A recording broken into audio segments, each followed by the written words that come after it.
Il prefetto Zappalorto si sta impegnando ormai da tantissimi anni nella nostra regione ed è sensibilissimo a quelli che sono i problemi dei gestori. Ha individuato un problema, l'ha analizzato, l'ha anticipato e spero che da qualche parte qualcuno ascolti. Gian Lorenzo Marinese, presidente della Nova Facility, società che gestisce il centro di accoglienza migranti all'ex caserma Serena, condivide pienamente la preoccupazione del prefetto di Venezia, Vittorio Zappalorto, che di fronte ai 229 arrivi in Veneto dal 1 al 13 gennaio ha parlato di nuova emergenza. Posti a disposizione finiti non rimangono, dice, che caserme e tende. La marca trevigiana con ben 2 hub risulta un'anomalia nel panorama nazionale, ma si tratta di strutture ormai sature, visto che nelle province vicine da Padova a Venezia sono stati via via chiusi tutti i centri profughi. La caserma Serena in questo momento sta affrontando, oltre all'accoglienza dei migranti, anche l'emergenza freddo per conto del comune di Treviso.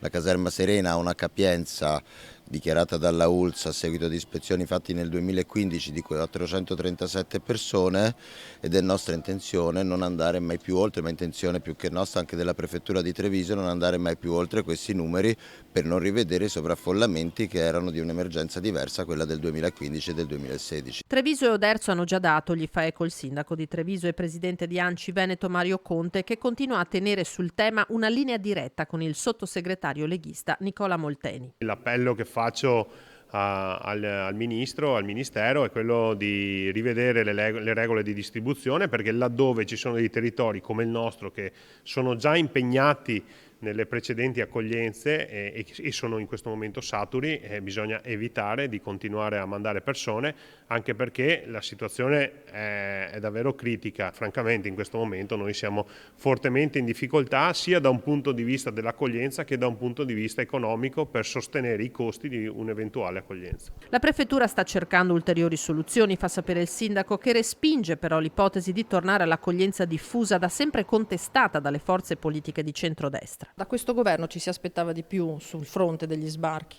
Ma no, quando parliamo di emergenze, francamente c'è sempre un lato umano e un cuore pulsante che deve dare risposta a quelle persone che, ahimè, si mettono in viaggio nel mare in un periodo invernale. Detto questo, però, dobbiamo trovare un punto di equilibrio tra gli sbarchi che devono essere consentiti per coloro che scappano dalla guerra, anzi devono essere addirittura agevolati andando a recuperarli nei loro paesi. Però dobbiamo fermare anche quel fenomeno migratorio per tutte quelle persone che in realtà partono dai loro paesi in cerca di altre opportunità che non sono legate alla guerra.